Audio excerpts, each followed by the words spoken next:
Muchas gracias, Renberto. Un saludo cordial, igual a los colegas que esta noche se están haciendo cargo del tema de las arritmias.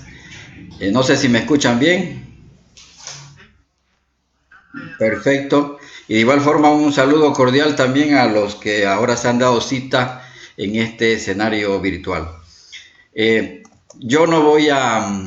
Esta exposición no es un tema de electrocardiografía, tampoco de farmacología cardiovascular, ni tampoco de reanimación cardiopulmonar. Lo digo esto porque estas tres arritmias que engloban a las arritmias ventriculares, lo digo en el entendido de que no voy a detenerme demasiado en describir electrocardiográficamente lo que es una extrasistolia ventricular, una taquicardia ventricular, una fibrilación ventricular, ni tampoco me voy a detener en lo que es la reanimación cardiopulmonar por el hecho de que la taquicardia y la fibrilación ventricular son ritmos desfibrilables que pueden presentarse en el contexto de un paro cardíaco. Entonces las extrasístoles ventriculares se expresan en el trazado electrocardiográfico de una manera muy evidente porque no tienen onda P, el complejo QRS es ancho y el STT tiene una polaridad opuesta a la polaridad de la onda del complejo QRS, ¿no es verdad? La extrasistolia ventricular tiene un origen en cualquier punto del ventrículo, es un complejo QRS prematuro, sin onda P precedente, un QRS ancho, como se ve acá en este trazado. Hay una pausa post-extrasistolia compensadora habitualmente. Las extrasistolias pueden ser monofocales, polifocales. Acá vemos acá unos complejos normales, pero como decía, lo característico de una extrasistolia ventricular es la ausencia de la onda P, el complejo QRS ancho, más de 0,12 centésimas de segundo, y la polaridad del STT opuesto a la polaridad del complejo. Cuando se hace un electrocardiograma al enfermo, pues uno puede ver una variedad de formas de las extrasistorias ventriculares, lo cual se puede traducir clínicamente en los enfermos con golpetazos en el pecho, palpitaciones. Acá vemos lo que se llama un trigeminismo, que significan dos latidos normales y una extrasistolia ventricular. Hay las dupletas, que son dos extrasistolias seguidas. Y esto, que es una tripleta, que en realidad cuando se presentan tres extrasístoles ventriculares seguidos, pues se puede estar hablando de una taquicardia ventricular. El bigeminismo significa un latido normal y una extrasistolia, y en este trazado se ve que la morfología de esta extrasistolia ventricular es diferente a esta otra es diferente, por lo tanto es como que si estuviera generándose diferentes focos. La taquicardia ventricular es un ritmo regular, ligeramente irregular. La frecuencia ventricular es mayor a 100 latidos por minuto. Obviamente no se ve la onda P. Hay una disociación aurículo-ventricular. El complejo QRS es ancho, aberrado, distinto al basal, ¿verdad? Esa es la taquicardia ventricular. Tres extrasístoles ventriculares seguidas con una frecuencia entre 150 o 150, pues hacen el diagnóstico de una taquicardia ventricular.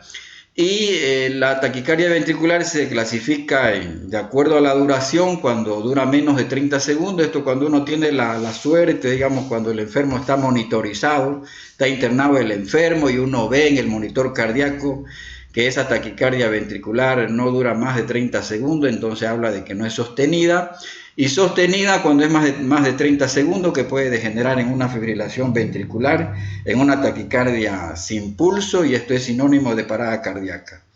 Y de acuerdo al patrón electrocardiográfico, uno puede encontrarse con taquicardias ventriculares monomórficas, polimórficas, y una de ellas como la torsión de punta.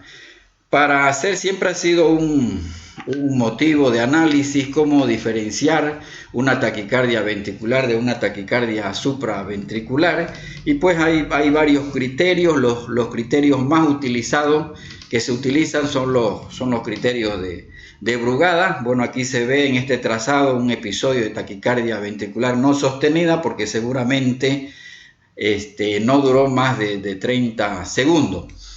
El tratamiento, la conducta que uno como médico analiza cuando se presenta ante un paciente con taquicardia ventricular siempre ha de ser valorar el estado hemodinámico del enfermo. Si el paciente vino por síncope o tiene síntomas de bajo gasto cardíaco, está en edema pulmonar, está hipotenso, está con dolor precordial, es decir, está hemodinámicamente inestable, hay que sedarlo y someterlo a una cardioversión eléctrica. La taquicardia ventricular polimórfica, que cuando se presenta con QT prolongado, a esto es lo que se ha llamado la torsión de punta, que se llama así por el hecho de que hay un cambio en la polaridad de los complejos QRS. Esta es una taquicardia polimórfica, como dice acá, asociada a QT largo, que puede ser congénito o adquirido. Es ondulante, como se ve acá en el trazado, con variación en la dirección del QRS. Y lo que más nos interesa de esta taquicardia polimórfica es la variedad cuando se presenta por un QT prolongado, pero de tipo adquirido, porque la congénita es muy rara y prácticamente el cardiólogo de adulto no la ve porque ese es un trastorno genético muy, muy raro. Entonces esta taquicardia polimórfica es importante, siempre hay algo de base en el paciente. Por ejemplo, pacientes que están con una bradicardia de tipo sinusal por un QT largo, en este caso, como decíamos, fundamentalmente adquirido, alternancia de la onda T. Y lo importante es que, es decir, esta taquicardia puede degenerar en fibrilación ventricular y es sinónimo de parada cardíaca lo propio. Estos pacientes que hacen taquicardia ventricular de tipo polimórfica, es decir, siempre debemos investigar alteraciones electrolíticas, por ejemplo, hipocalemia, hipocalcemia, hipomagnesemia. Uno puede estar frente a un enfermo que se interna, por ejemplo, por insuficiencia cardíaca, por una descompensación cardíaca, le empieza a administrar diuréticos de asa, está con digoxina porque a lo mejor recibe el paciente, porque el paciente esté con fibrilación auricular, y al tercer día el paciente hace un trastorno del ritmo. Puede ser una taquicardia por torsión de punta, por el QT prolongado, porque la hipopotasemia ha podido ser el factor gatillante de la taquiarritmia. Entonces aparece por problemas coincidentes como hipopotasemia, hipoxemia. Mismos hay antiarrítmicos que producen QT prolongado, los de clase 1 como la quinidina, mismo la miodarona, el sotalol, son medicamentos que pueden producir prolongación del QT y este es el factor que precipita la arritmia. El tratamiento consiste en magnesio, suspender la droga que ha podido ser la causante de la prolongación del QT.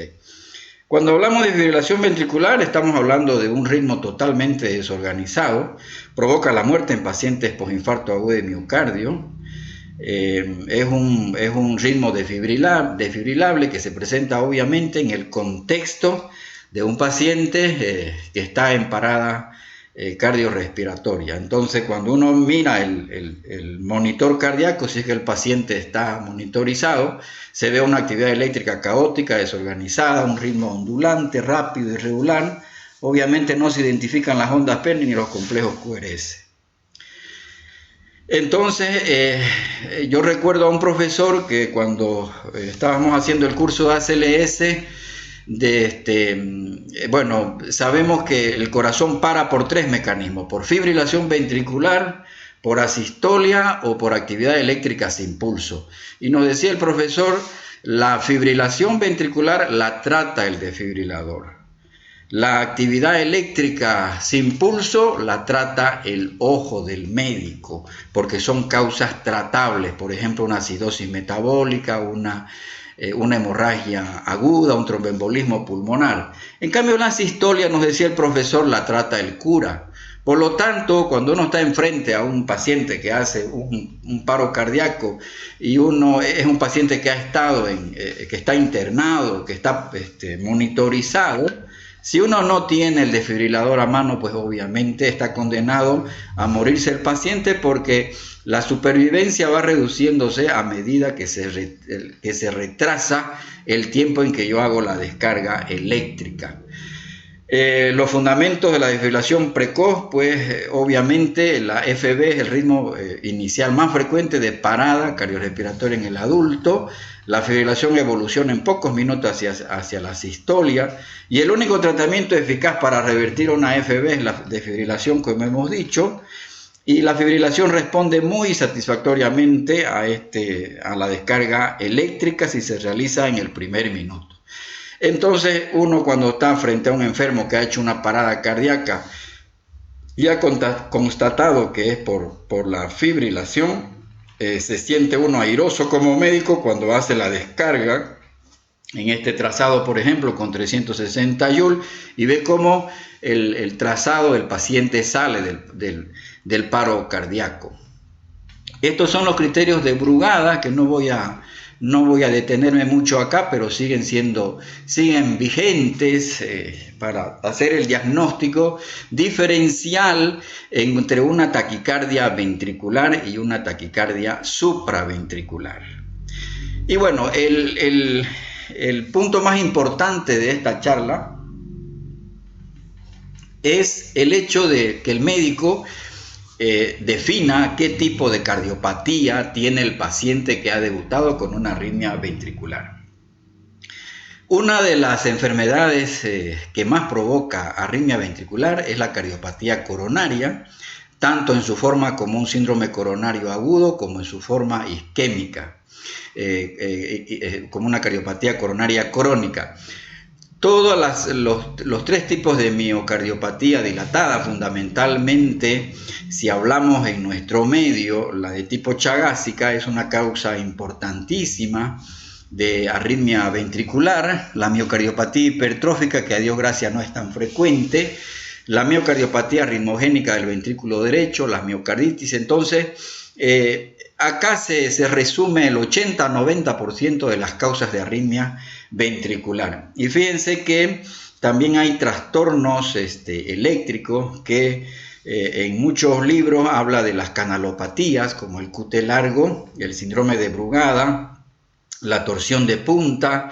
Últimamente se ha hablado mucho de pacientes que tienen repolarización precoz ventricular, también que puede ser origen de arritmias ventriculares, y el 10% de los pacientes que tienen arritmia ventricular puede ser de índole idiopática. Pero lo más importante de esta exposición es el hecho de que el 90% de las arritmias ventriculares se deben a una cardiopatía estructural.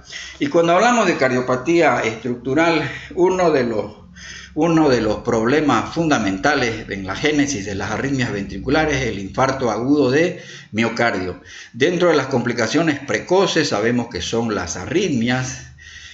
Antes de 1980, creo que uno de los objetivos del médico cuando se internaban los enfermos con infarto agudo de miocardio era monitorizar al paciente y administrar antiarrítmicos en forma profiláctica, porque la principal causa de muerte en los pacientes con infarto agudo de miocardio en las primeras horas son las arritmias cardíacas.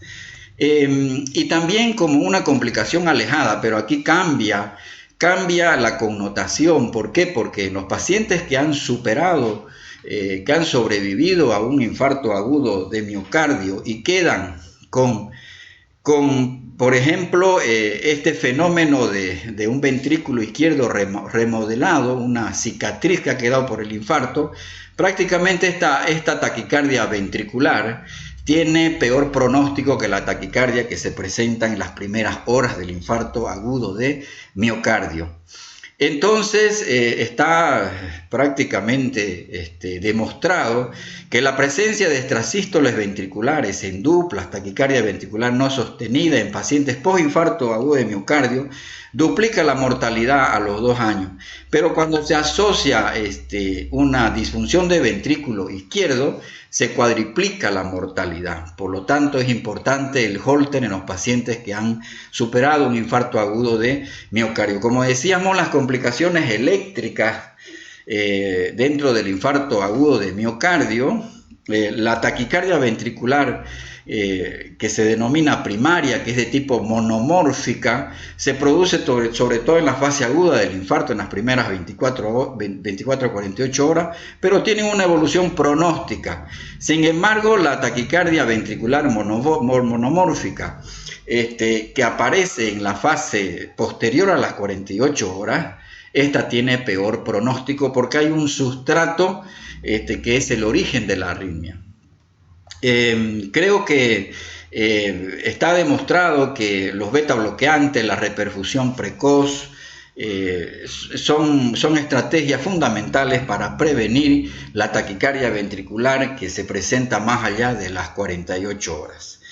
Esto quería mostrarle, esto es un triángulo de la arritmia propuesto por los hermanos Brugada, donde se ve que el vértice de este triángulo es el sustrato entendido como la materia prima para que se genere una arritmia en el contexto de un infarto agudo de miocardio.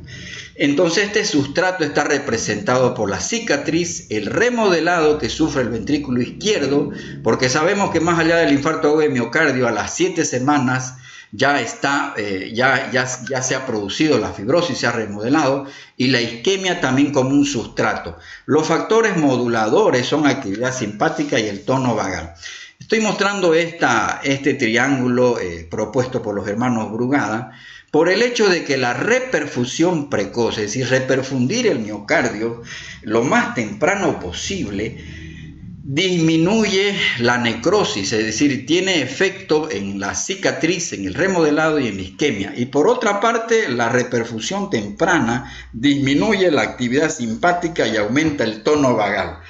Por lo tanto, ese es el beneficio fundamental de reperfundir en forma precoz a los enfermos cuando sufren un síndrome coronario agudo tipo infarto agudo de miocardio con ST elevado. Esto también lo traje acá para demostrar que la mortalidad hospitalaria por el infarto fue disminuyendo desde una época en la que no habían las unidades coronarias y solo se los internaba a los pacientes, se les daba aspirina, oxígeno, los nitratos. Se redujo cuando se formaron las unidades coronarias a un 15% y en la era de la reperfusión, sea mecánica o sea por trombolisis farmacológica, se ha reducido a un 5 a 10%. Sin embargo, la reperfusión pues no siempre garantiza el hecho de que el enfermo no vaya a tener un evento arrítmico. Fíjense ustedes que la angioplastía, el efecto dentro de los muchos efectos que tiene la angioplastía primaria es producir estabilidad eléctrica, por lo tanto disminuye el riesgo de arritmias ventriculares por el hecho de que anula, es decir, mejora, disminuye ese sustrato que está caracterizado por la cicatriz, el remodelado y la isquemia. Importante es que los enfermos, después que hayan sufrido un infarto agudo de miocardio, es decir, se les realice una ecocardiografía por el hecho de que cuando el enfermo se complica el infarto agudo de miocardio, peor en aquellos pacientes que no se han beneficiado de la reperfusión, una fracción de eyección menor al 35%, es decir, es un sustrato que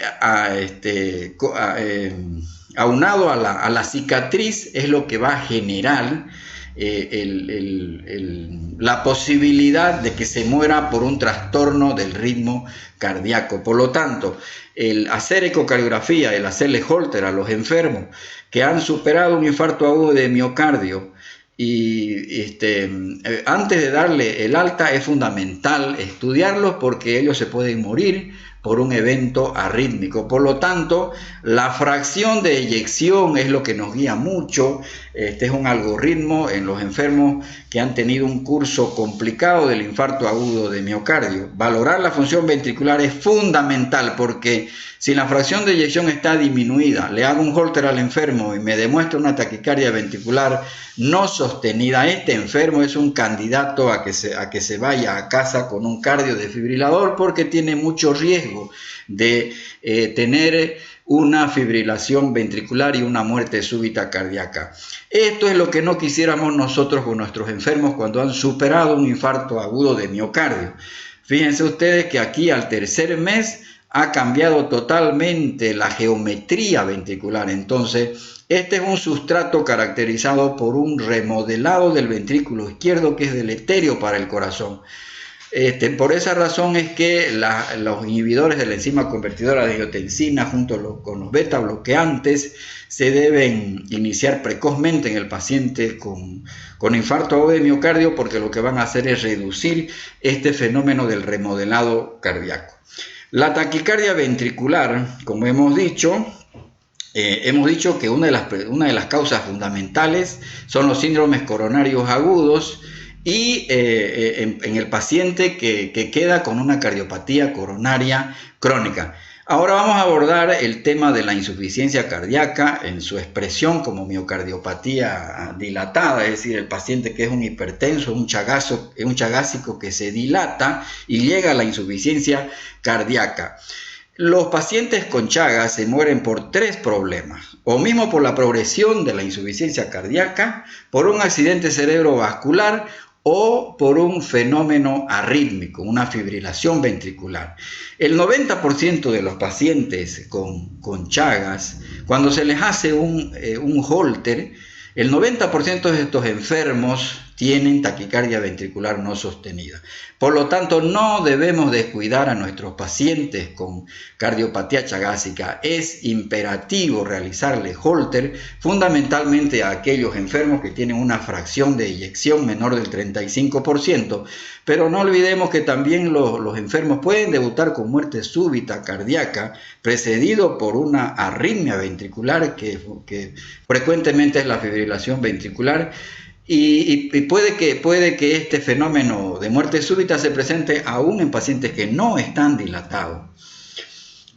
Hay un score, el score de RASI, que es muy importante para predecir el riesgo de muerte por fenómeno arrítmico que ya se presentó hace muchos años atrás. Y fíjense que lo traje este score porque indudablemente la coloca a la taquicardia ventricular no sostenida con 3 puntos. Créanme que la mayor parte de nuestros enfermos cuando se internan por insuficiencia cardíaca descompensado, califican con un puntaje alto entre 12 a 20 puntos, por lo tanto con una alta probabilidad de que se mueran por un fenómeno arrítmico, el score de RASI, muy importante. Y esta es otra tabla también en relación a la cardiopatía chagásica. Fíjense que las extrasístoles ventriculares en un 52% se asocian a una fracción de eyección menor al 40%. Quiere decir que si yo tengo un paciente con cardiopatía chagásica y en el electro veo extrasístoles ventriculares y la eco me demuestra una fracción de eyección menor al 35%, menor al 40%, denota que ese paciente tiene mucho riesgo de arritmia ventricular. La miocardiopatía hipertrófica es otra de las arritmias. Es otra de las causas de arritmia, aunque es una patología muy rara, afecta a 1 de cada 500, pero la muerte súbita, fundamentalmente en población joven, menor de 35 años, fundamentalmente en atletas, la causa de la muerte de estos enfermos es un episodio arrítmico. Por lo tanto, es importante investigar, es decir, un desafío para el médico siempre ha de ser el estudio bien de los enfermos que, por ejemplo, debutan como la miocardiopatía hipertrófica, que simula mucho la estenosis aórtica con estos 3 síntomas, pero que la gravedad es la muerte. Lo más grave que le puede ocurrir a un enfermo con miocardiopatía hipertrófica es la muerte súbita, y prácticamente lo que hace el cardiólogo es identificar a los pacientes con alto riesgo de muerte súbita cardíaca.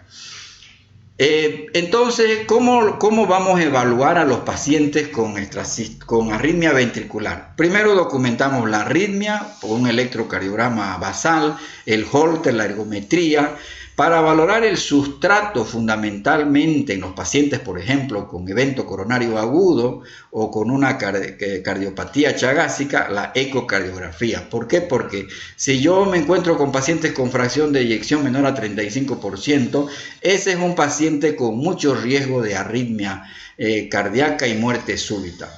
Disparadores de la arritmia yo puedo estudiarlo a través de todos estos estudios, y importante es los marcadores de inestabilidad eléctrica a través del Holter y el estudio electrofisiológico. Importante es la ecocardiografía después del electro y el Holter. Esto me discrimina a pacientes, inclusive para el tratamiento.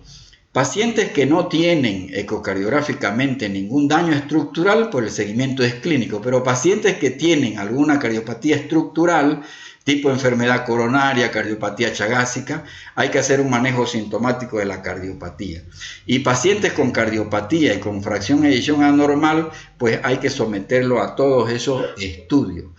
Ya voy terminando. La taquicardia ventricular no sostenida, ¿cómo evaluar el riesgo?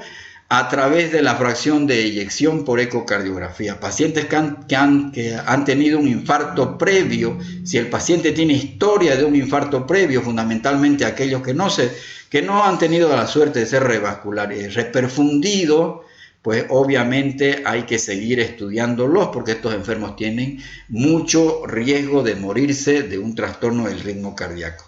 ¿Qué hacer con las arritmias ventriculares en pacientes con cardiopatía? Como decía este doctor en 1971, que la eliminación de las extrasístoles ventriculares en pacientes con cardiopatía isquémica podía proteger contra la muerte súbita, pero también dijo, depende de la experiencia clínica, la intuición y el sentido común del médico tratante.